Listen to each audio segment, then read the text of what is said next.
Hi guys, and welcome back to another episode of the Other Girls Club podcast. I'm sat here with a very exciting guest. I want you to welcome Austyn. Austyn is a content creator, professional dancer, and a general ray of sunshine on the internet. Unable to dance during the lockdown, Austyn grabbed a new opportunity with both hands and set out to bring happiness and joy to himself, his audience, and even everyone on his street. His content has done exactly that and even got him noticed by the likes of Dolly Parton, Kim K and Cher Lloyd, who he not only recently collaborated with, but is choreographing her next music video. We've got him in the studio today to learn more about the man behind the costumes, the darker side of the entertainment industry, and his next challenge, the London Marathon. Welcome, Austyn. That marathon word just scares me. Hi. No, just don't mention it. Just don't mention the M word, no. Austyn, we had lunch together before we started recording this. He's very delirious today. He is... I can't string a sentence together, so I don't know how we're going to get through this. We'll get through it together, babes. Don't worry. Teamwork. Yeah. You're delirious. I've got toothache. This is going to be a mess, and it's going to be hot shit. We'll get through it Get together. through it. Yeah. But other than that, how are you today? I'm good. I'm alive. I'm healthy. Yeah. We're kicking. So here we go. What more could you want? How are you? I'm not bad. Good. Yeah, not bad. Yeah. So my first question for you: what have you been listening to lately? A lot of musicals. I didn't expect anything less. Honestly, In the Heights gets me most mornings. It just, listen, 96,000, that song, 96,000, I'm up, I'm awake on that tube. Really addicted to it at the moment. The only person awake on the tube on a Monday morning. Me, eating my porridge. I'm that guy. Eating the porridge, having a dance to myself. You eat on the tube like porridge. I'm that girl. It saves you like 10 minutes at home. Yeah. Tupperware porridge, overnight oats, coffee, I love flask. that. What do you top your oats with? A little bit of chocolate, like... I spend £15 a month on these chocolate flakes. I could just grate it up myself. That's how lazy I am. But yeah, it's worth it. I love it. I am a banana. chocolate on my oats kind of girl. Yeah. And a banana and maybe a little bit like maple syrup or something. And chia seeds. No. No, okay. You lost me there. I lost you there. You lost we me. were getting on I was so really here, well. and then you took me down here. I'm sorry. I need to bring the mood back up. Yeah, bring it back up. Yeah, bring it back. I'm going to bring it back up by talking about yourself. Oh. Perfect way. Hate that. Perfect way to big anyone up or bring the mood back up. Let's talk about you. So I want to give the audience and myself a little bit of a refresher and a little bit of introduction to Austyn. So obviously we love and know you as the Austyn dancing in the street, wearing wigs, crazy costumes. But I want to go even further back than that because I'm thinking, right, you were a footballer. She was a footballer. He was a little footballer. Yeah. Tell me more about that because I feel like some people just would not know that about you. Loads of people don't know it. And it's actually when I actually shoot for Leicester City's, where I'm from, Leicester, their training grounds kit once a year. And until I do that advert and I'd play football and stuff, people are like, I didn't know you did this. I was like, I never really speak about it. But yeah, back in the day, all my life, I've always been trained in football. I've always played football. Yep. There we go. But my dad used to fitness coach Derby County, so every Saturday I'd go watch it. I've been surrounded by it all my life. And yeah, I used to play for Leicester City under, I don't know what year it was, 13, 14 or something. And I actually ended up having to, they threw me out because I broke my arm. And then I had to have another 2 weeks out. And then there was like a letter through the post, we're dropping you. I was like, okay, awesome. Thanks for that. What, no recovery period? No. I had 6 weeks off. That's what the doctor said. And they was Yeah. okay with it. And then because I needed 8 weeks off altogether, they was like, no. But like, it's been 6 weeks already. Just another 2 weeks. I think they don't want to invest money or this if Okay. you're already injured. Do you know what I mean? They're like, Okay, yeah. no, this might be an ongoing thing. But it happened for a reason, Yeah. I feel. So, Brought you to where you are today. yeah. But that time when you were a footballer, what is it like about because you're very energetic. Yeah. You're very just high energy all over the Yeah. place. And I imagine that probably really came in handy with football. It did. Oh, the sprinting. God, you wouldn't catch me. I was like, "Meow." It was brilliant. It was just, I enjoyed it. I was with my friends playing. I was the captain at one point as well. God, I was so good when I was straight. I still am now, but I mean, but when I was like in the closet kind of thing, like, I don't know, just this lad side comes out of me. Yeah. But I've always been flamboyant as well. But yeah. Yeah. I just used to love being invested in it. So when you were playing football, were you in the closet? Were you not out then? I was fully gay, but not out. Only until like the last year. Right. Okay. Before I started dancing properly. That's when I came out. And it was a bit of a joke kind of thing. Like me and the boys, like, if there was a corner coming in and like my mate Aaron Page is like grab his balls, I'm like whoop to the opposite side. Like we would just play along with it. But yeah, majority of the time I was a straight guy playing football. Yeah. Yeah, because I feel like that's such a big topic, is like queerness in sport, sexuality in sport. We're starting to have more of those conversations now, and it's starting to become something that people are even maybe thinking about for the first time, because I think when we think of loads of sports, but particularly football, it's thought of as like a really heady space. And is that kind of like how you felt when you were playing that? Did you feel like it was a very like straight environment? Massively, absolutely massively. My dad, they actually mentioned this probably last year. He was like, Austyn, if you had carried on playing football, I know you would have been the first out gay footballer to come out, because nothing holds me back. Do you know what I mean? I am what I am, and that's what it is. But he was saying that so many footballers within that field were so scared to come out, because it's not about you playing the football. It's about the audience, the fans around you that chant horrible stuff. It's like the racism, when a lot of the times people get like monkeys noises made to them if they're black. Like, it's a very dark crowd. It can be. It's very competitive, and people think with competitiveness, nastiness comes with it, and it's not right. Do you know what I mean? Yeah. I think it's got better now. And I think football in general, aside from racism, aside from homophobia, it can be such a tense environment. Like, I feel it because I live East London way, so sometimes I'll be on the tube and suddenly I'm surrounded by West Ham fans. Babe, the fucking tube, right? I know you've got people in the tube. Oh my God. It's terrifying. I hate it. Honestly, I hate it. I'll do time, because some of them really do my head.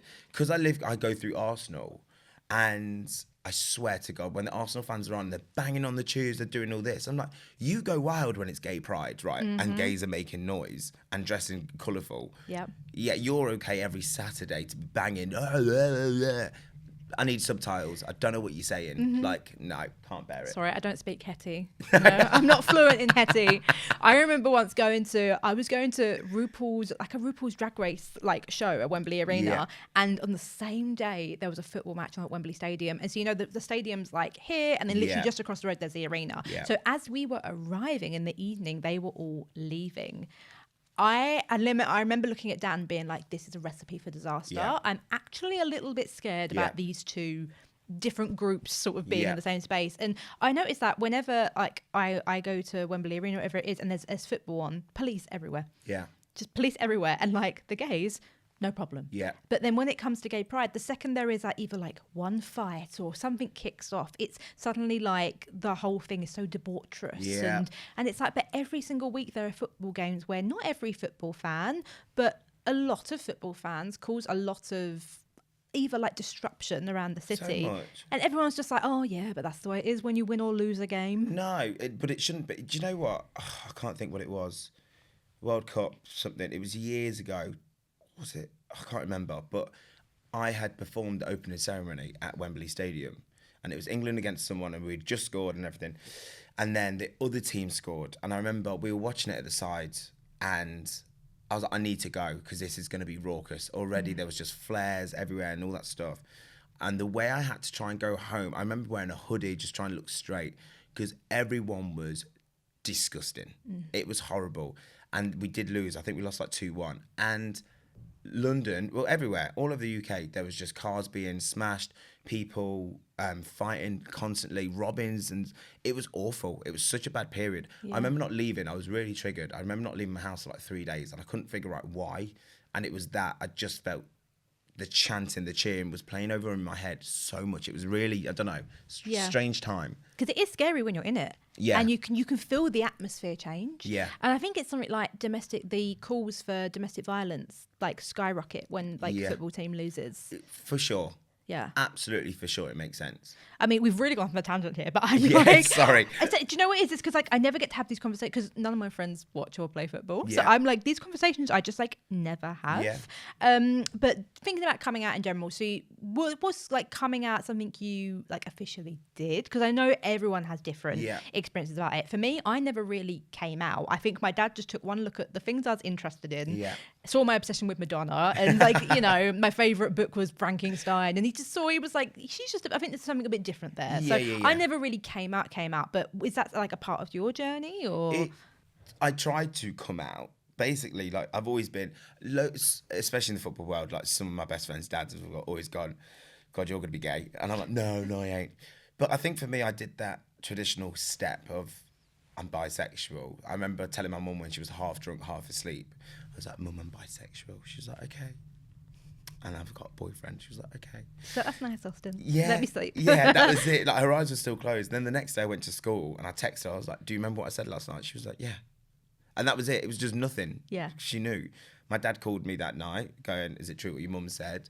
And I was like, yeah. And he was like, do you want me to tell you the truth? And I was like, yeah. He was like, I've known you were gay since you were 3 years old in your mum's heels. I was like, okay, great. Like, it wasn't, I didn't have to come out, but Yeah.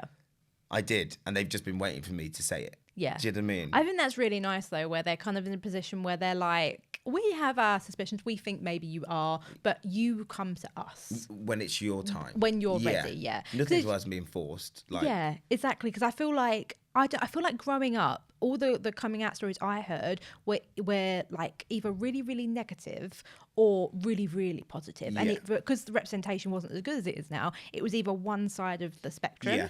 And I think now we're just in a place where I think sometimes a lot of people feel like, well, maybe I don't need to come out. Maybe it can just be a thing if I get a partner of the same sex. Yeah.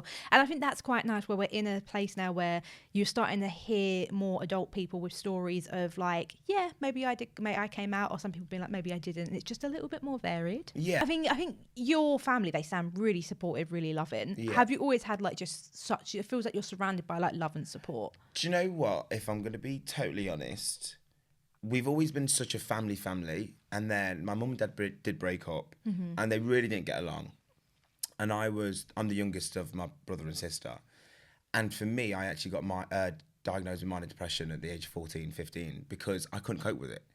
And from then, when we went counselling for the first time, the counsellor was like, you two need to speak. You two need to sort this out. And they did. And ever since then, like now, you'd think they're still together. People think on my Instagram that they're still together. Yeah. Because we do everything together. When I'm back, all right, we'll do this. My dad goes down to my mum's, helps her do this. And we are so surrounded by love that I'm kind of glad that I did get diagnosed with that, because I think something good can come from bad from every situation. Yeah. And it's so lovely. Like every morning, how are you in the family WhatsApp?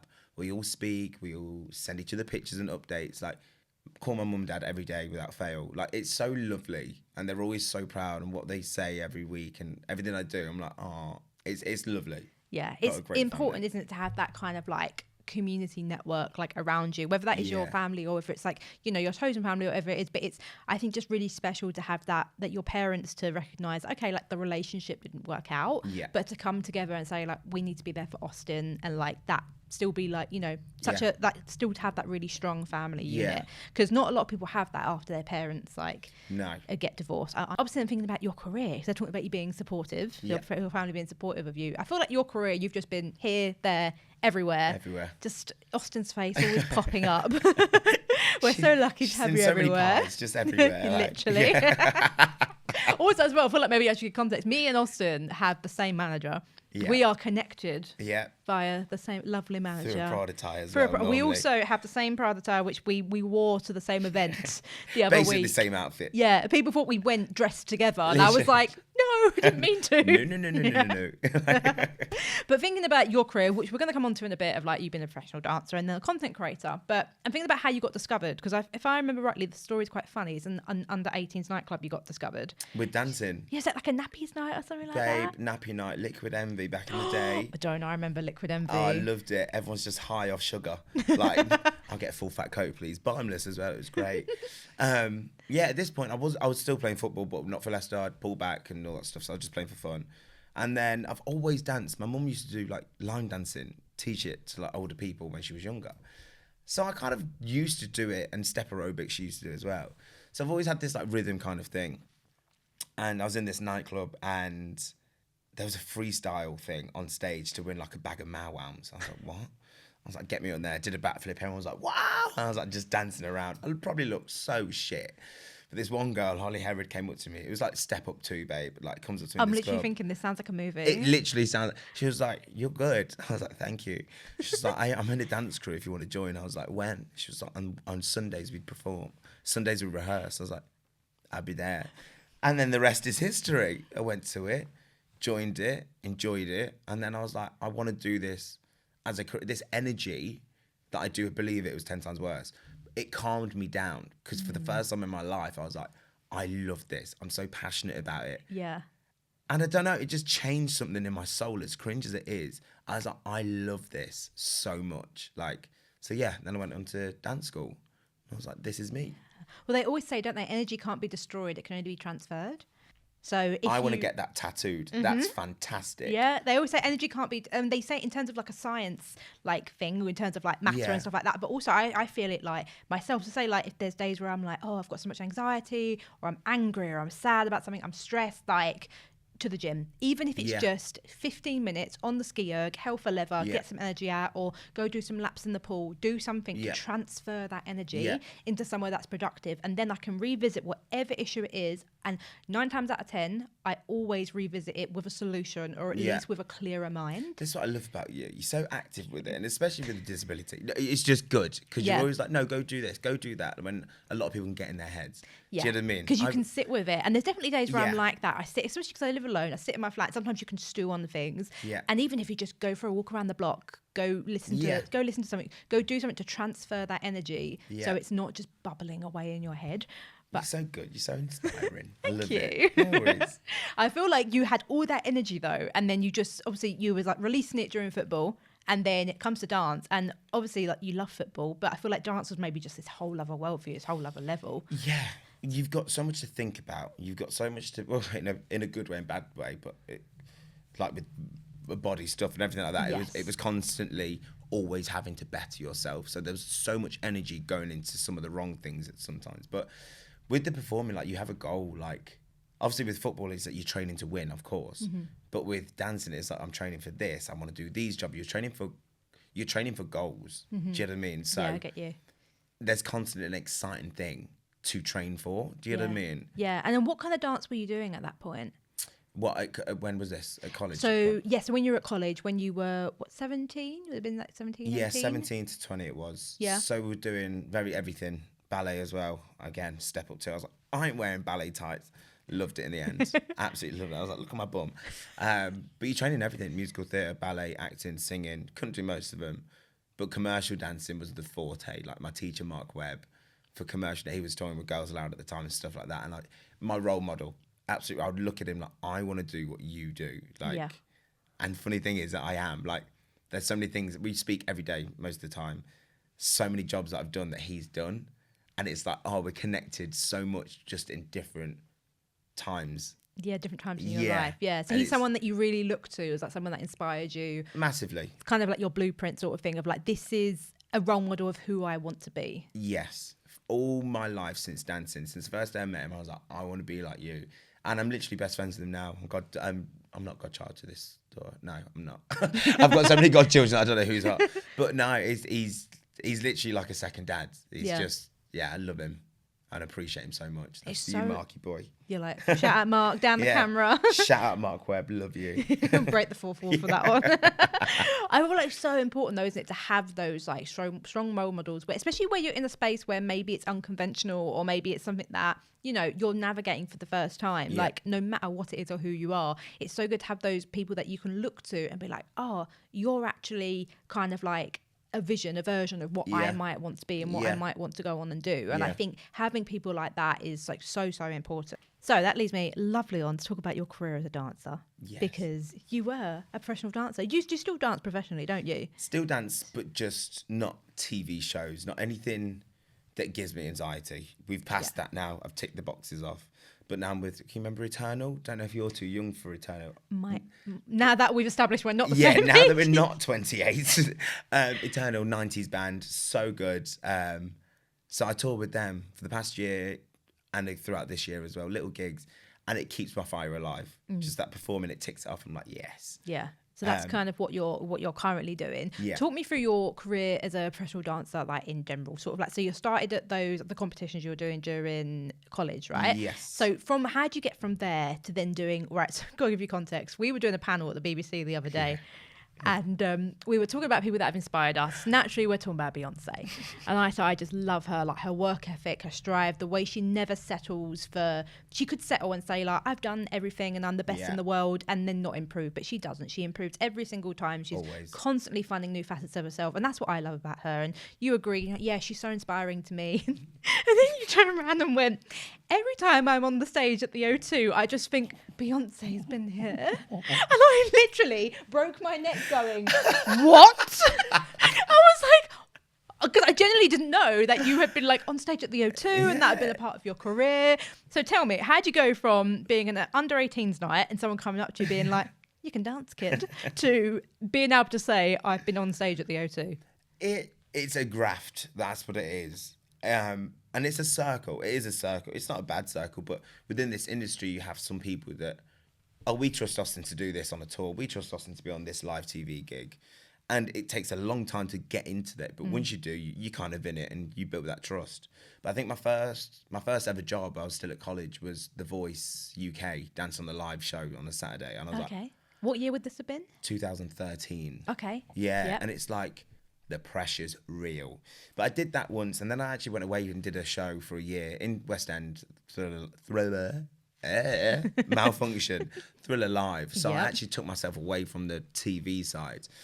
And then after it, I was like, I'm going to get back into it, and I'm going to graft to be one of these people that I'm used regularly kind of thing. And it did. And I started doing like tours with X Factor. I'd perform on the show, and then you'd go on tour with them artists around and do performances, do Britain's Got Talent, all these kind of ITV big shows, Masked Singer and all that stuff. I was a core dancer on them. So people kind of like go, he's done this a lot. He's used to the red light coming, because it's a lot in this industry. You're performing, you're getting, you don't see the behind the scenes of how much is thrown at you. Yeah. Do this, wear this, Strictly Come Dancing. You're quick changing in an ad break that's live, and then you're a completely different person on this next thing. Like, and even touring as well is grueling. It's like Groundhog Day. Yeah. Yeah. But I'm very grateful because I got to become this kind of dancer. Oh, Austyn, are you available? Yeah, I'll do this. Yeah, of course. You know? Grafted, but we got there in the end. And yeah, a lot of tours go to the O2 as the main London show. So, and nothing will ever beat that feeling of being at the O2 in a sold out arena and you're looking around, you're like, wow, like this is incredible. Yeah. I'm seeing the same view Beyonce has had before, like mental. Yeah, I cannot even imagine what that's like to be on stage like the O2, because it is so monumental. It's so iconic, the like UK culture as well. I ended up crying once. I remember we did Mabel at the Brit Awards just before COVID, and we didn't really know about COVID at this point. I remember walking off stage after it, and I just cried. And Layla, one of the assistants, went, "Are you okay?" I was like, "I just feel like that's one of the last times I'm performing at the O2." You just had like a feeling. I had a feeling, yeah. And then obviously lockdown happened, and then this change of career happened that. Yeah, I just like, that was like the last time I performed at the O2. Like, I don't know, I just had a feeling. It's funny how you just have a feeling sometimes, isn't it? Yeah. You just can tell something's about to change. Yeah. For me, it's normally when Lord is like about to announce something. I'm like, oh, she can normally always predict something is changing in the atmosphere. Something's happening. Yeah. But Katy Perry's going to space.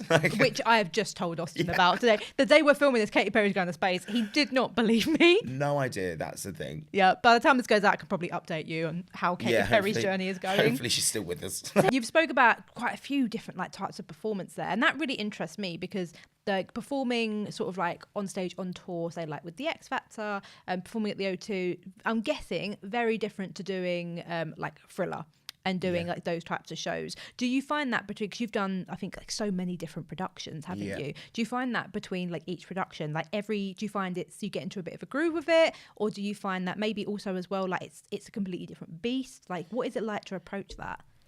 Comparing it from like Thriller, from doing a show, the same show every day, basically, to doing something different every week, there's pros and cons. Like in a West End show, you go on stage, you know what you're doing. You can do things in the day. Yeah, I'll get there for this time, this and that. When you're working in TV, there's so much that it consumes you. As amazing as it is, you do the first day rehearsal. Then you wake up the next day, you're on the train, you're going through what you've learned before to make sure that you know what you're doing that day. Then you learn what you're doing on the Tuesday. Then the next day you go through everything. It's ongoing. And the most horrible but beautiful thing is you only do it once. The show is once. You get that live gig once. You don't do it again. Yeah. So if it goes a little bit wrong, you're like, fuck, you eat yourself up. If it goes right, you're like, yay. And then all of a sudden, that's it. That was last week. The next week, you do it all over again for something else. So it's beautiful. It's a blessing in disguise. It's beautiful that you get to keep different energies up, but at the same time, you're like, you don't get to take it in of what's happening. Yeah. Do you know what I mean? Every tour, there's a song that you kind of go, I'm doing good. I'm doing good. And you feel it. Everyone feels it. The dancers, the singers, whatever. Even like Steps, I remember they used to, it's the way you make me feel. And basically they would sit around on like a little, it was a, cowboy kind of theme. So sat down on these barn things and the dancers behind were just like singing and dancing. And you just get to look around and you're like, wow, this is my job. This is what I paid so much money to train for. And now I'm getting that money back for doing something I love. And it doesn't mean you've made it. It just means I'm happy right now. Yeah. You know? So it's a lovely feeling to have. Yeah, and I guess when those moments are so fleeting, like it's over in what, 2 hours, hour and a half, two and a half hours, like you really have to just grasp it and say, I'm happy for this moment. Yeah. And like next week, there might not be a tour. There might not be something I'm working on. And I guess with the entertainment industry is so up and down. And you have to kind of grasp every moment, be like, I am so grateful for this. Yeah. Is there any that, like, you've done so many different productions, so many different tours. Are there any that really stand out to you as maybe being your favourite, or you have like any really like funny stories from? One favourite, we did a tour around America. And I think looking back on it now, it was just the best job. It was bizarre. It was Just Dance. Have you ever played Just Dance? Yeah. No, Just Dance, the Wii game. Yeah. Yes. Yeah, I think I played it at a friend's house when I was younger. Yeah. Like you copy what they would do. Yeah. We toured basically, and we would dress up as the costumes. We'd go around, and it was like a kid show. And technically, it should be the worst job ever. It was so good. The people that we were with were touring America. So many days off, we were just having lunch up by the beach and stuff. And bless one girl who's passed away since then. Like, looking back at it now, I'm like, we had a great time. Danny was there. We were all just together having such a good time. And that's when you go, it's not about the job that you're doing. It's about the people that you're with. Mm-hmm. That's where it goes like, fuck, this is amazing. Yeah. But yeah, I got endless amount of jokes on there. For some reason, we had to paint ourselves white. So that was... Yeah, it's a touchy subject, but it was just bizarre, especially when you're in a hot country. I start off white, and then halfway through, I'm just turned into this black guy. Like, it's so revealing your identity. Yeah, this is me, the real me. But yeah, we turned into a laugh. To start with, we were confused, but it was so fine. But there's so many stories like that where you're like, I'm going to remember that for the rest of my life. Like, that's definitely not leaving my brain anytime soon. Brilliant. It was so brilliant.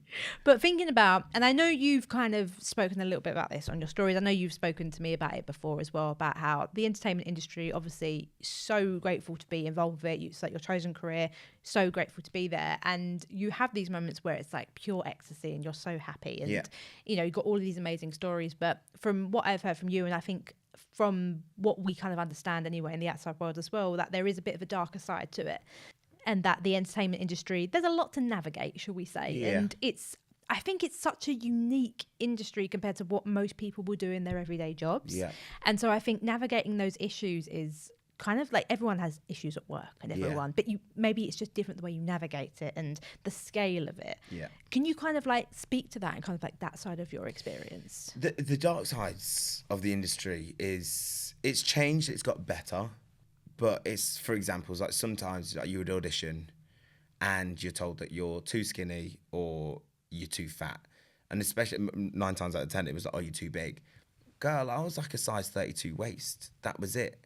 And you're just told all the time, oh, you're not right for this job because of your body. Or you don't look a certain way. Or we've already got a black guy, so we don't need another person. Like, there's a lot that you beat yourself up for. Like, why am I feeling bad for being white? Oh, I wish I was white. Why am I beating myself up for being black and wishing I was white? Because I would have got more jobs back then. Yeah. Do you know what I mean? The weight loss, the weight body, all that stuff for me, it's awful. It still triggers me now. I speak about it on my Insta stories a lot. More than I ever have done recently. Just, it's gave me body dysmorphia. I don't know what my body is now. I've lost nearly 11 kg altogether this year. And I don't know where I sit. And it leads me into like people would say stuff like on Instagram stories like, don't get too skinny. And I don't want people, don't judge my body. Yeah. I've been trained all my life to do that. let me judge my own body. Let me feel comfortable in my body no matter what it is. That's what I've learned recently. But yeah, that industry can be dark because you're constantly comparing yourself to other people to get a job. That's your job, you know? Yeah, I get you. And I think as well, like, as you say, like, it's so hard when it's so intertwined with something you're so passionate about and that brings you so much joy. And you're like, I love this. I wouldn't give it up. But there is this side of it, as you say, you've been trained to see your body in a certain way, that to a point where, because you're obviously like from quite a young age, and I think we all are really, whether you're in the industry or not, we all sort of have some kind of, you know, issues with our body or because of the world we live in, I think. But when you're under such a microscope and you're being told, no, you're not right for this because of that. Because I can't think of many industries where you would be outright told, no, you're too fat, you're too skinny. There might be industries where absolutely you face that prejudice of like, you know, maybe it's like fat phobia or whatever, but you might not be told it to your face. Yeah. You know, so to be told it to your face just must be such like a mind fuck. Yeah. We made a joke. There was a trend like explain your job in a funny way. That happened a few years ago. Yeah. And so many dancers were like, my job is you get told of every mistake you do. That's it. You don't get a really, oh, well done, you look great. You get told, oh, you're doing the wrong arm. You need to go down low. You need to do this. You need to do that. You're too big. You're too small. Like, and it's so funny from that joke. It's the truth. You look at yourself in the mirror every day to pick out your mistakes. Yeah. Do you know what I mean? And it's a battle. It's a constant battle in your head. Like I said before, like you're comparing yourself to the person next to you. Why did I get put at the front? Why am I all the way at the back? Even if you've got the job, you know you're good enough, but there's something in your mind going, you're still not that good. Yeah. Like, you know. Do you know someone who spoke about this recently as well is, I don't know if you know Amy Lou Wood from the White Lotus. She was in sex education. Yes. Yeah. She spoke about this in a podcast recently because she was in White Lotus, and obviously I think that's just probably maybe one of the biggest shows she's done yet. Like bigger audiences, American audience as well. First time people are seeing her for a lot of the time, and she said that she felt really self-conscious. She had a lot of imposter syndrome about booking for the White Lotus, and so someone on the production team said to her, just like it was meant to be a comforting comment about how no, you were absolutely perfect for this role. Mike White said he fought for you, or he said he would fight for you and he would fight anyone at HBO for you. And that just meant he really wanted her on it. But she obviously had all this anxiety in her head. She had her own insecurities. And she said she translated that and convinced herself that he meant people didn't want you. And you're only there because Mike wanted you. So she did this interview where she said like, and that was not what this person was saying. And this person would feel awful if that, you know, they knew that's what they implied. But it was my own insecurities that took that very innocent comment, that nice comment, and just mistranslated it in a way because my insecurities made me perceive everything differently. And I think like, there's kind of like an element in that of like, there could be something that is completely innocent, harmless. But if you are constantly critiquing every little thing that you do, and that is also how you get better as well. Because you get better as a dancer by any trade or any skill by looking at what you're doing and critiquing yourself. But also it is then you've got to remember you are a human. And you are putting on a performance and you're not like a robot. But I guess that's also the beauty in what you do as well. Do you know what it is? And it's funny that when you say like putting on a performance, I have to, so weird. It's like Beyonce and Sasha Fierce. I don't think I've ever been on stage. Actually, I have been on stage as myself, as Austyn. Normally I go on stage and I'm a different person. Like in my head, I think I'm the best person in the world, the best dancer. I look fit because I've trained myself to become a confident performer. But when it's me in rehearsals, it's not the same person. There's on stage you and there's in rehearsals you. On stage I have to turn into this different person because mentally it's what gets me through to do my job correct. But this year I remember I performed with Alyssa Edwards, drag queen at DragCon, and it's the first time I went out there and I was like, I was enjoying it. Like I did choreograph it, to be fair, so it was my routine, but I enjoyed it. Like I didn't think I was anyone else. I was acting camp. I was laughing. I was smiling. And I was just like, it's the first ever time because that part of my mind is just going slowly of the negative thoughts of no, be your fucking self, you know. But just show up as you. Show up as you. Do you feel like that's changed with age as well, or it's changing with age? Are you getting like less critical, or? It's changed with being sober. I'm so at one with myself. I feel like I could be a fucking guru right now. Like I just feel like my thoughts are my thoughts, not. This is nothing bad on anyone that drinks. I'm jealous of you. Do you know what I mean? Because I'm jealous you can drink and not have mental illness with it. But I'm just having my own thoughts for the first time ever. and I could control them. Yep. I think that's what it's come down to. So maybe it's maturity growing with age, but I do believe it's from not drinking for myself personally. Yeah, it makes a big difference. I think Yeah. as well, even if like, 'cause obviously you've gone sober, you're just over 100 days sober, right? Yeah, well done. Thank you. I think for me, I'm not sober, but I massively cut down my drinking last year just because I was in a bit of like a rough patch, like mental health wise, and I found that like my moods were very up and down, even without a drop of alcohol. So the last thing I wanted to do was add a depressant to the mix, you know, because alcohol is a depressant. Yeah. And so I basically got to a point where I was like, right, I can't trust myself drinking because I might be absolutely fine, have one glass of wine, and all of a sudden I'm crying. Yeah. So I was like, until I can get myself to like a more stable place in my life, then like I'll drink more. Yeah. A little bit about your jump from socials to the stage. No, the other way around. Your jump from the stage to socials. Yeah. I was like, unless you're jumping back. I was like, me and Katrina don't know about that. But so yeah, jumping forward to where you are now, obviously your content is insane. And it really stands out is because there is content. Everyone's making content now. Even people who aren't influencers, aren't content creators. People film their day more and people put pieces together. And I personally really like that. I like seeing people be creative. Yeah. But yours always really stands out to me because you're always doing some crazy shit. There's always something with high energy, like High energy in the street, dressed as Elphaba or like just a Tina Turner, just always doing some kind of crazy shit. And it really stands out for me. But I believe you got into doing that. Was it from the lockdown? Obviously, you're saying you had your last show at the O2 and you had that feeling that things were going to change. Yeah. So was it a direct response because of the lockdown that you thought you want to start creating content more, be more active on socials? It wasn't something I ever asked for or wanted. It was just something I was never allowed to do. As a dancer back in the day, you had to be a masculine person. So clients would check your Instagram to see what you're like before booking you for a job. So I'd have to come across as this butch man because when you're dancing for this artist, you have to be all what? Yeah, all this. So you want that to portray on your Instagram. So when I was like, there's no work happening at all on Instagram, like on my stories, I'd post myself with a face mask on, lip syncing to Wicked because it was a green mask. And people enjoyed it. People were like, oh, this is getting me through day 3 of lockdown, this, that. I was like, oh, this is quite nice. And all of a sudden I was getting loads of interactions. And then someone said to me, oh, post it on your reel, post it on your main page so I can come back to watch this so I don't have just 24 hours. And I did, and things started going wild. Instead of me posing like I'm so guy and getting 3 likes, there was like 200 likes. Loads of comments, so much engagement. And I thought, okay, let's do it as this person, let's do it as this. And all of a sudden, I'm dressed as Tina Turner in the fucking street. What the hell is happening? That I was like, cool. And it got to 10K on Instagram followers. And not that it was a goal of mine, but it was a moment. I was like, wow. Yeah. 10,000 people like me. That first 10K is a moment. It is a moment, isn't it? Yeah. You're like, it used to be that you could get your swipe ups at 10K. yes, that was the goal. Yeah. Everything was a swipe up. Just then gone you can- Tesco, got some bread. Here's the link, swipe up. Link my Hovis, you know? Link Hovis, my sponsor us. It was though. It's something you go, okay, cool. Like, so yeah, it was just a bit of a shift of energy for me, and it was when I kind of realised I didn't think about it being a job. I remember thinking I'm not going to be able to dance probably after this because people have seen that I wear heels and I wear a wig. I'm not manly and stuff.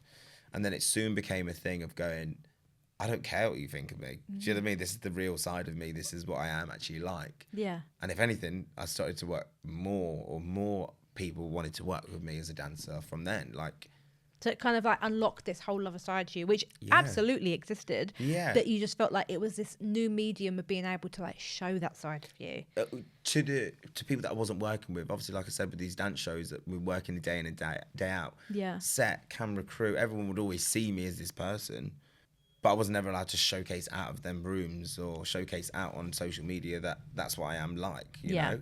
Which is crazy because I cannot imagine you any other way. No. Like, to me, like, I cannot imagine, like, when someone says Austyn, I think, oh, Elphaba, or I think, oh yeah, Tina Turner, Tina Turner dupe, you know? Like, you've got the legs for it. Babe, they look fantastic in a heel, don't they? they? Look so good in a heel. Keep it Which, cute. this is so me going off the tangent, but I am thinking of the Cowboy Carter tour. Oh, babe. I need some Tina Turner energy for Yaya. I'm so excited. Isn't it so like Yaya, Tina Turner, both of them, from the moment it starts, it's so good. Do you know, right, I found that fun fact the other day, and this is a tangent, but I found that fun fact the other day. Yaya was actually the makings of that song started 14 years ago. Did it? And it was originally going to be on 4, and it was going to sound a little bit different. So one of the producers on the song confirmed it the other day that, they started working on it for 4. Didn't work. Loads of things don't work for an album. It got left on the cutting room floor, and then she's picked it back up, Cowboy Carter, and then gone, there's a sound to this that fits this, whatever this is, for its country album. But how fascinating. I love shit like that. Yeah. I can't wait to put this in every WhatsApp group that I know. Guys, did you know? I know this and you don't. I've just found out from Sophie. I'm like the random fact person. But blowing up on social media during the lockdown, I feel like a load of people have had that moment in lockdown as well, where they're just like, I'm going to make videos of me putting out banana bread and doing this, that, whatever, and being more themselves, and because they're in the house. So they need an outlet. But for you, it wasn't just in the house, was it? No. Because Austyn has had quite the impact on his street as well. And it's clear to see why, because, if you're not familiar with Austyn's content, I don't know what the fuck you're doing, but just in case you aren't, your content does involve you dancing in the street, lip syncing in the street, and just really being a good time for all your neighbours. Tell me more a little bit about that, because I find that fascinating. This community is so beautiful, and I thank them every time, because I would not be here without them. Especially Jane. So basically during the COVID, no one could really go out anywhere, do anything. And one lady, Jane, over the road, she so vulnerable, she couldn't really go to the shops or anything like that. And basically she seen me filming outside in the street, and she went, will you let me know when you do that again? Because I can't go anywhere and I'd love to watch it. It's brightened up my day. I was like, of course. So I'd have to knock on a door. She'd go up to the window and watch me just film. That was it. And then all of a sudden it's kind of passed on to the next neighbour. The next neighbour, give us a knock when you're doing this. And then that's when it turned into like a community thing. Then cut forward to done all these performances and stuff. Christmases, birthdays and stuff. They all give each other cards. They give each other like champagne, Merry Christmas, this.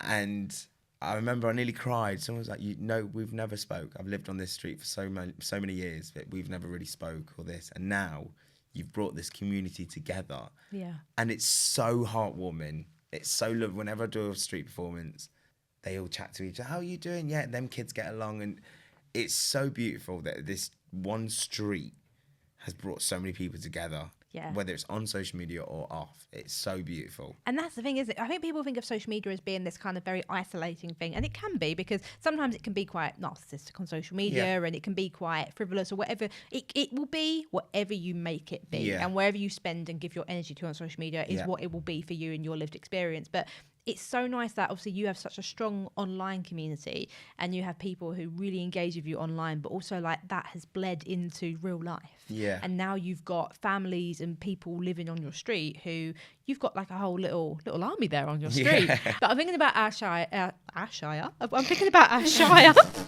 You know the Shire that we live in, Austyn? The Shire that we live in, yeah. The Shire we inhabit. Very small hobbits, me and you. I'm thinking about our shared interest of entertainment, because I feel like we both have very similar interests. We spoke about Beyonce like a lot today. We always speak about Beyonce whenever we see each other, but also Big Brother. I know we're both loving right now. Are you up to date with it all? I'm up to date. I caught up yesterday. I caught up this morning knowing I was seeing you. Because I was gonna. Well done. Yeah. See, I'm on it, babes. Yeah. You know what? I completely forgot it was on Sunday night, so I watched Black Mirror instead. Yeah. And then I realised this morning I was having breakfast. I went, shit. I went, watch it while I'm getting ready. Watch it. And then I could talk to you about it. But I mean, how about that, Mickey? Oh. It's just awkward, isn't it? It's awkward. And I spoke about this because I'm like, something's happened to him in his past. Yeah. Something where my heart goes, I feel for you. Why are you isolating on your own for six years on your own, just you and your dog?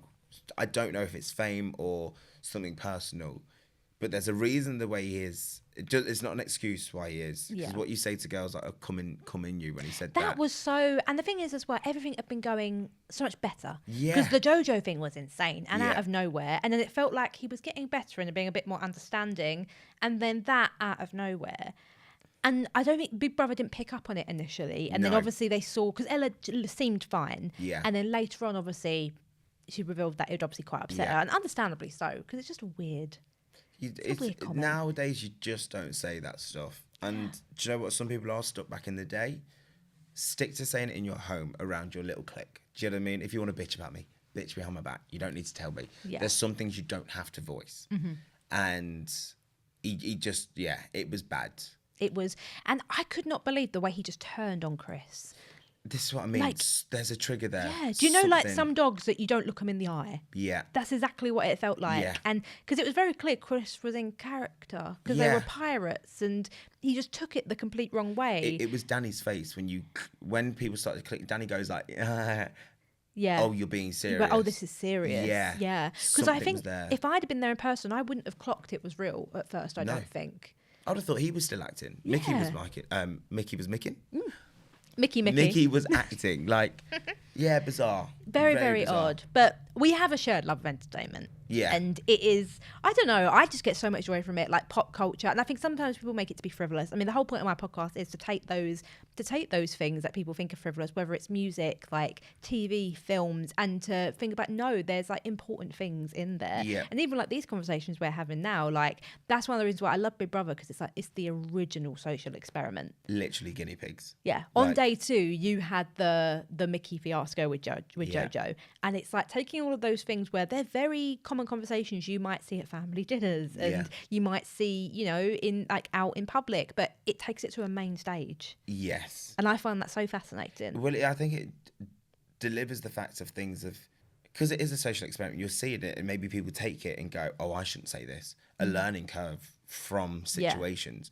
Hopefully there's some people that say rude stuff going, oh, if he gets in trouble with Big Brother, maybe I shouldn't say that at work. Yeah. Or maybe it starts a conversation of someone might watch it and go, oh, I didn't think that could be offensive. Maybe they go ask their kids. Yeah. Hey, kids. Yeah, and exactly. that might be an occasion where, like, maybe that just never comes up in conversation in their household, but it brings it to the household. It's so true. Even Danny Beard being a drag queen, a lot of people that don't really know about drag queens and all that stuff, I've known Danny for years, love him. People think that drag queens are just that all the time, that energy or talking dirty and stuff like that and making crude jokes. It's not, it's a character. So take that makeup off Danny's face and stuff. Like, I know he's a lovely person, either in or out of drag. Yeah. That people love him.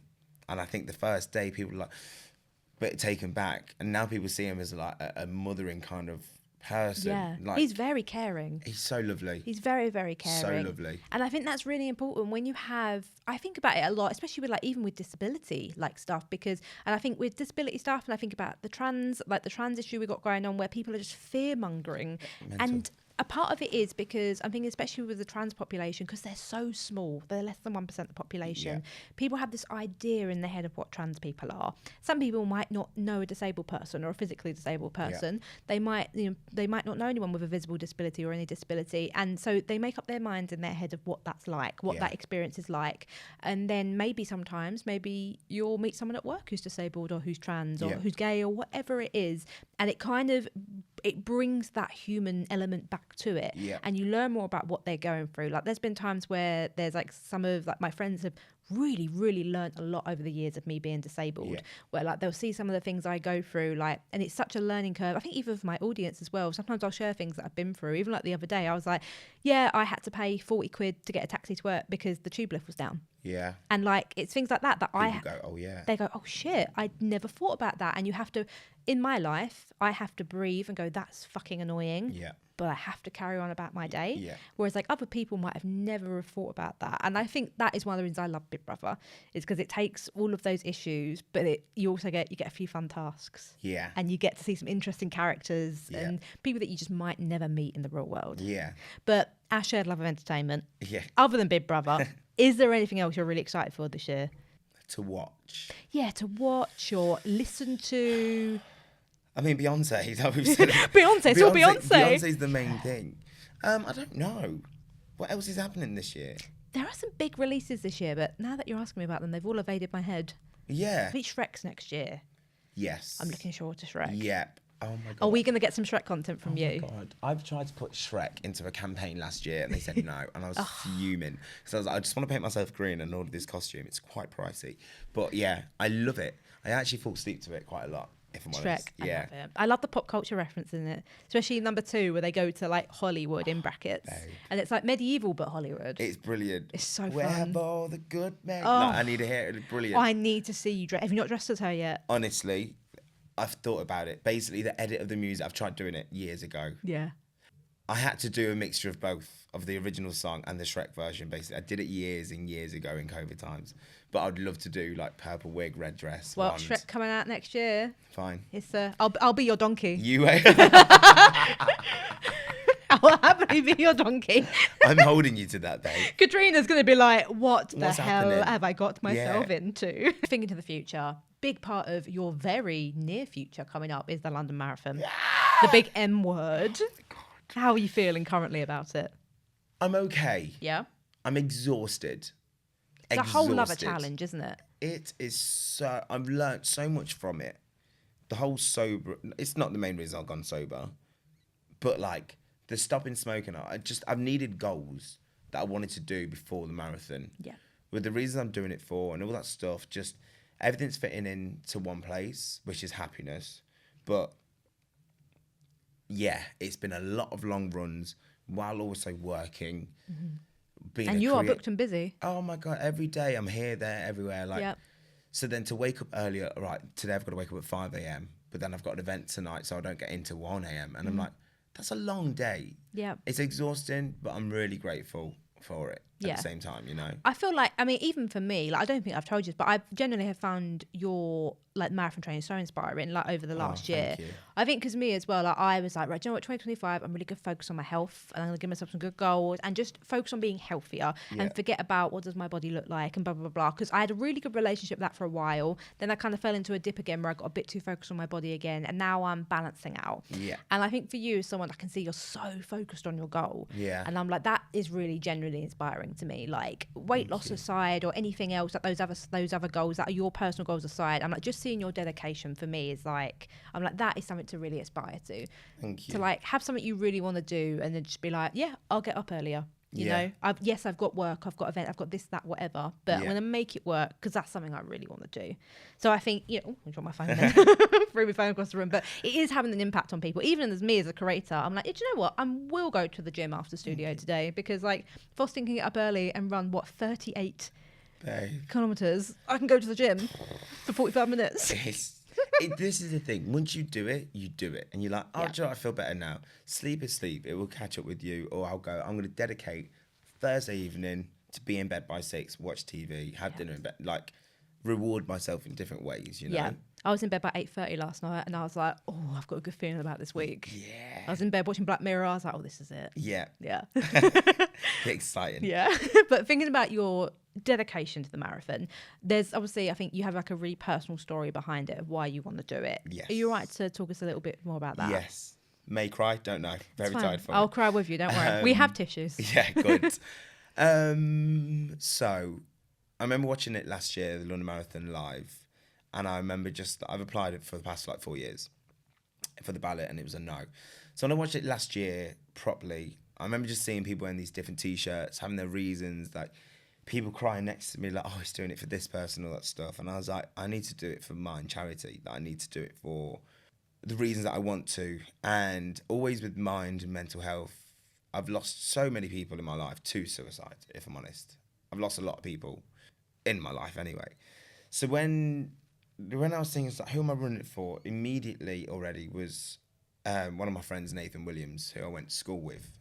And me and him are like, we're just both the same people at school. Same energy, really like fun and outgoing.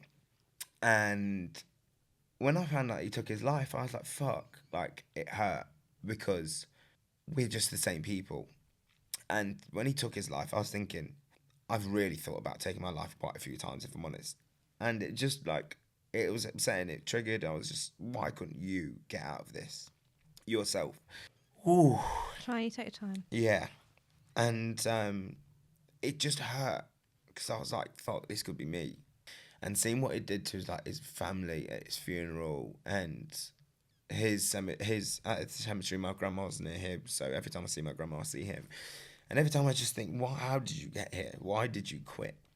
What went through your mind at that time to do this? And every time I run, I've never quit a run, basically. I've never quit one run. I can slow down, I can keep going, I can walk, but I've never quit a run because I'm like, I can't quit on you. You're the reason I'm doing this, to show that I can change my life. Change my life to do better and not quit. And it's the same reason with Cherry Valentine that I'm running it with. I lost my stepdad three years ago, and I was on the drag race tour, and I was just in such a bad way. I was so depressed, and I was laying on the floor crying before shows, between shows, and Cherry Valentine would lay there with me. She was a mental health nurse, and she just got me through. She really got me through. And then just all of a sudden, I remember my boyfriend at the time called me going, I want to tell you before you see the news that Cherry's took her own life. And I was like, are you fucking joking? Someone that was there for me for such a dark period of my life and helped me through so much, she's took her life. And especially when I found out how, and I was like, are you joking? So that's why I have to do it for those two. I have to run and I can't quit. And every time I run and I feel tired, I cry. I keep crying. I just think of that day. I'm like, I'm doing it for them. Yeah. I'm just like, I just want to do good for them. As much as like, I'm running it for them that saved, as much as I'm running it for them and they took their own life, it's saving mine in a way. Yeah. I just feel like they've inspired me so much, and they don't know that they are. Yeah. Sorry. No, you're fine. I think this has been wanting to come out for a long time. We know it's a heavy topic, but I think if I didn't know you, I would have had no idea you had been through any of that. And, sorry, do you want to take a second? Do you want a tissue? Can you take a tissue? Sorry. Have some drink as well. No, you're fine. Again, I want to share good energy on social and stuff, but I have this in my head, and I'll speak about it at therapy, and I'll speak about this stuff and these thoughts, and I will speak about it. I promise myself I'll speak about my suicidal journey and stuff like that, and I will do when it's like, right, there's so much that I can open up about. It's just so hard. Like, yeah, I just always want to be the best version of myself, but realities, there's always not. Yeah, you know? Absolutely. And I think as well, when you've been through that journey yourself, and when you think you want to share and open more up about that, I don't know about you, but sometimes I feel like I don't want to panic people. Yeah. And I don't want people to worry, because sometimes I might be generally fine. I'm not thinking about doing that. I'm not. But there are thoughts there of thinking, it would be easier if I wasn't here. Yeah. Just for myself. And sometimes I think about life and the way I navigate the world, especially if I have a really shitty day of accessibility, or things are just harder for whatever reason, or I'm really thinking about everything I've been through and I think it would be easier to just not do this anymore. And you even think about it would be easier for other people to not have to see me go through this, or to help me through this and whatever. But then you think, I don't want to panic people. No. I don't want to worry people. But then I think about someone I lost. It's like 10 years ago this year. I was very young. I was only 18 when it happened, and I had a friend at work, and I never ever knew him as having mental health issues. Yeah. Never knew him as even just having a bad day. I never knew that side of him. Yeah. And he took his own life, and it just completely rocked me. I couldn't believe it, because he was a little bit older than me. He was 26. We all worked together. We were work friends. And we used to be closer than what we were. And something that always sticks with me is the last time I saw him, because we all worked together in Essex, and I went back up to Lincoln for uni, and I'd come down and work in the holidays. And something that always really sticks with me is the last time I was down for the holidays, and we hadn't spoken in a little while. And I think we had some kind of silly argument over something in the warehouse. Like, it was ridiculous. It wasn't an actual argument, but we didn't have lunch together. Yeah. And I remember that being one of the last times I saw him, and it was a few months after. Yeah. And I had no idea that anything like that would ever cross his mind. Yeah. And I think if I'd have known that there was even a glimmer of a thought like that, not only I would have sat and had lunch with him. I wouldn't have left that table. I would have sat with him. I would have sat with him all day if I could have, if I'd known. And I just think, and it really hit me hard when, because he was around 26 when it happened. And I remember on my 26th birthday thinking like, oh, I'm older now than he will ever be. Yeah. And it gets to those milestones like that. And we weren't super best friends, but, you know, we were work friends, and we spoke sometimes outside of work and stuff like that. And I just remember being absolutely knocked by it. And it was my first kind of instance of like someone going through that. Yeah. And I had no idea. Yeah. just no idea whatsoever. And I think these conversations are so important because there are probably so many people, like I'm going to get the tube home now, probably going to sit on the tube. There might be 5 other people in the same carriage who have had similar thoughts. Yeah. Whether that was 5 years ago, 5 days ago, Yeah. like especially in a city like London where we're all going on about our own lives. We're all busy, we're all working. We've got all things going on. We've got busy schedules. And I think we just never know what people are going through. You really don't. When people are snappy, when people are this and that, you go, oh, well, I used to look through it and be like, oh, they're moody, they're this. And like, we kind of go, something's happened, like with the Mickey thing. Like, I could easily just slate him and that's it. But there's a part of me that goes, something's there, something's happened to you, which we don't know. And that's the same on the tube. Anywhere you go, you just don't know. Yeah. And you just don't. That's why I use myself as an example as much as I can on my own social, because I'm like, as happy as I always am and so bouncy, oh, you're always this. There's lows. There's proper lows. There's times when I have to go blackout on Instagram because I'm like, I can't. I'm overwhelmed. There's this. And you get them thoughts when you go, I don't want to be here, kind of thing. And honestly, I do truly believe, for my family-wise, like, I don't know. I think I could have been in a really, really dark place if it wasn't for my family being so close. I could never do it to them. Yeah. And I think seeing like Nathan's mum, how she was at that funeral, I just remember thinking like, I could never do that to my family. I could never leave you behind. But then at the same time, you've got to live with that pain as well. Because I think that's something that people don't realise is it's not because you don't want to die. Yeah. It's not that. It's that you're carrying around so much with you that sometimes, and you can sleep. Yeah, you can do that. You can sleep. You can get blackout drunk, and you can do ways to forget. There's, we see all kinds of people take on all kinds of different behaviours to deal with these thoughts, to try and just put them to bed.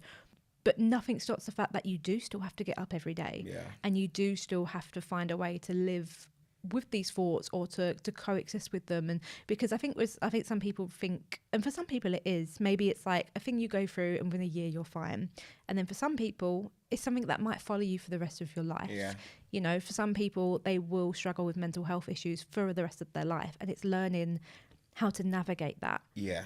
And that's why what you're doing is so important in terms of talking about it and to normalise that conversation, but also directly with the work of Mind as well, with the charity, because at the end of the day, money and support is a huge, huge issue. Yeah. And we can say, we can throw out taglines like, you never know what people are going through and be kind and all of that sort of stuff. But all of that is redundant if there isn't support and funding for people as well. You need to be able to reach out to people. And this is what I'll always say every time I go to therapy. I pay for someone to listen to me. That's what it is. But the main thing is I get to talk, and I know whatever happens in that room stays in that room. There's things that no one else will ever know apart from her, because it makes me feel better that I'm speaking. I'm getting that help. Yeah. If I need advice, I can go to Mind. I can go to places where you get the right answers. Do you know what I mean? Or someone to check in with you, because sometimes the hardest thing is to speak to a friend.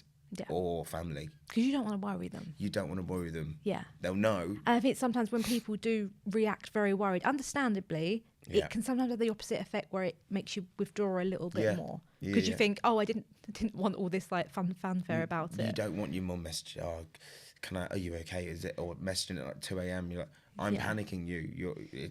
It's not doing good for anyone. Do you know what I mean? Sorry, all this crying is making me sweat. I've got no, it's fine. I'm probably sweating keep as well. These arms down here. I've got a shirt on as well, so I'm like... Try not to break down that it's all come out my armpits.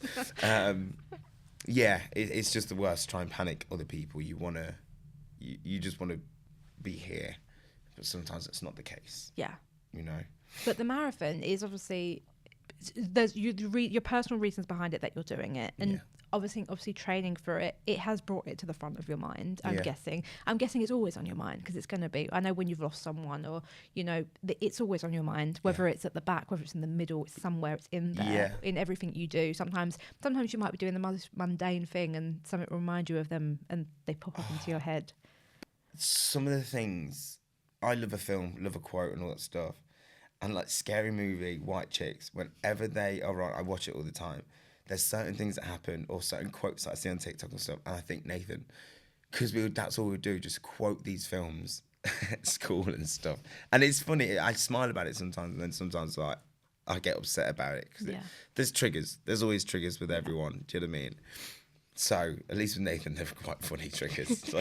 I think with stuff like that, though, how nice of it, you know, to have those memories. Obviously it is tainted with something quite dark that happened as well, but I think when you lose someone, I think sometimes people don't realise that you still want to be asked about that person, and you don't want to forget that person. I think that's the worst thing when you lose someone, is to feel like the world has just forgot them.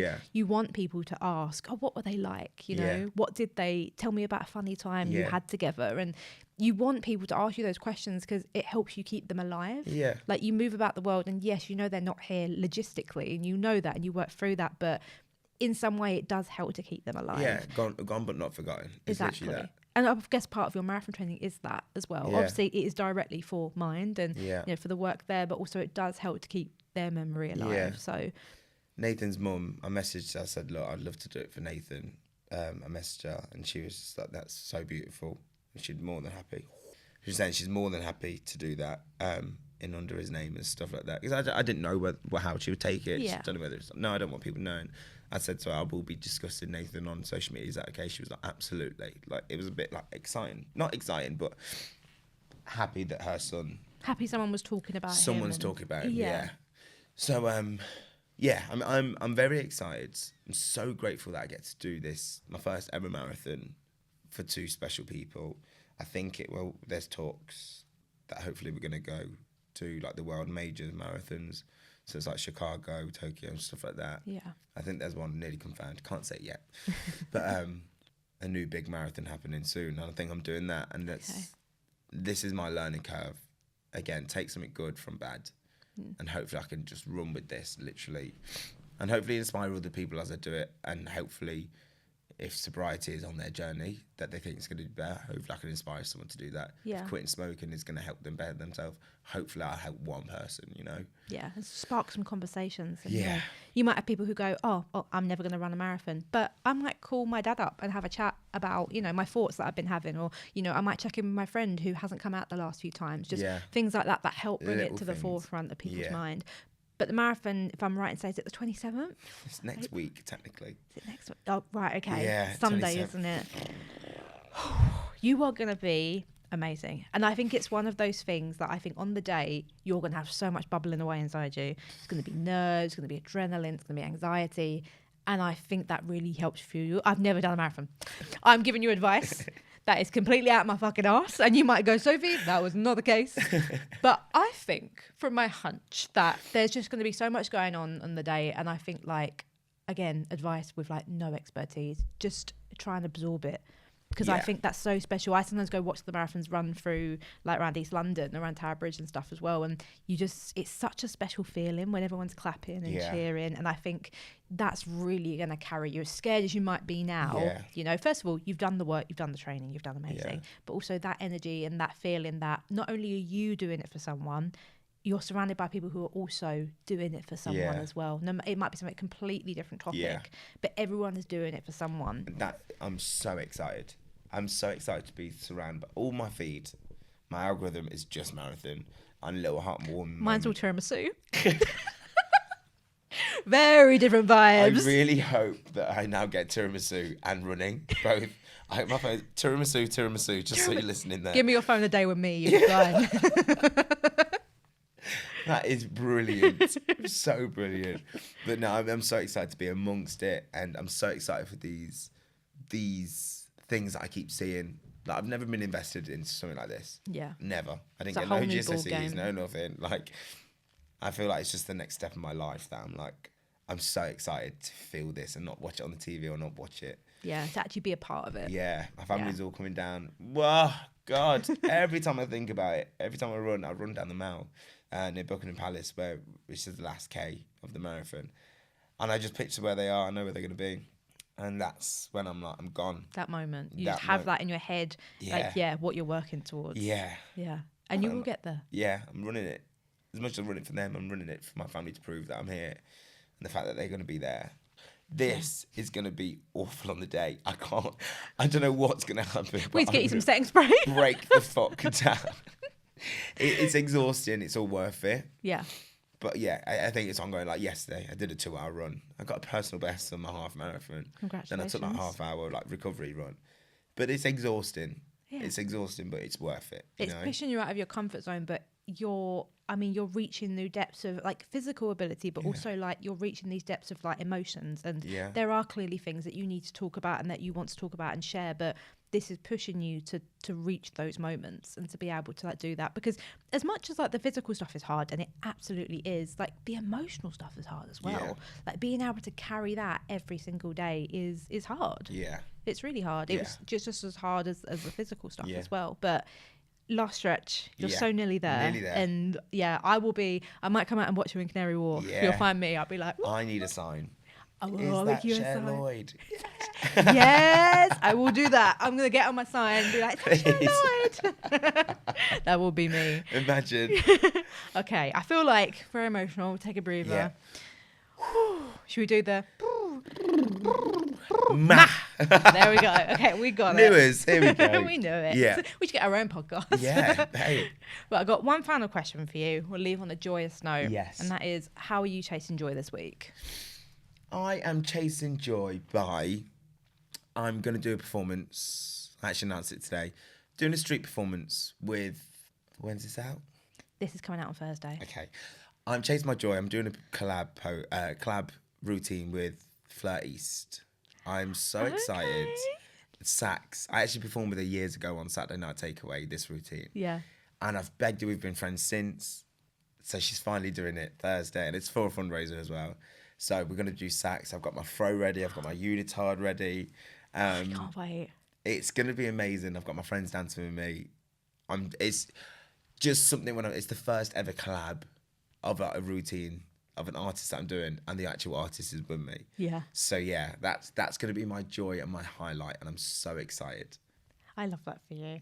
I just feel like every time I see you, you're reaching new goals, you're crossing things off, and just expanding on what you are so good at, which is, yes, dance, but also bringing people together and just having a bit of fun. Thank you. Know? But that's the same as you as well. Thank you. And I love our friendship. I feel like I've seen so much of you this year. I was saying that. It's to lovely. Yeah, it's nice. I feel like we've known each other for years, but we get on so well. And I feel like in this year we've been put in a space where we've been put together. Yeah. And it feels right. Yeah. Sometimes you're matched up with people on a work basis, and you're like, oh yeah, I can get on with them. Yeah. But like, I don't actively look forward to seeing them without being rude. You know what I mean? It's just happening. Yeah. It's just happening, and I'm cool with it. But with it, like when you were coming in today, I was like, yes. Yeah. Thank you so much for coming on, Austyn. I called you Austyn. Come on, thank you for coming on, Austyn. Austyn. Austyn. We'll do that. Yeah. Thank you for coming on, Austyn. I'm so grateful to have you here.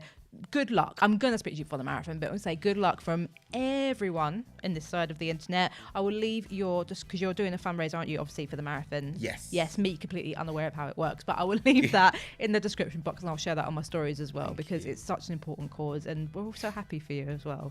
Thank you. Okay. Thank you for having me. You're very welcome. Thank you guys for listening, and I'll see you in the next episode. Bye. Not the tissue. You're like, whoa.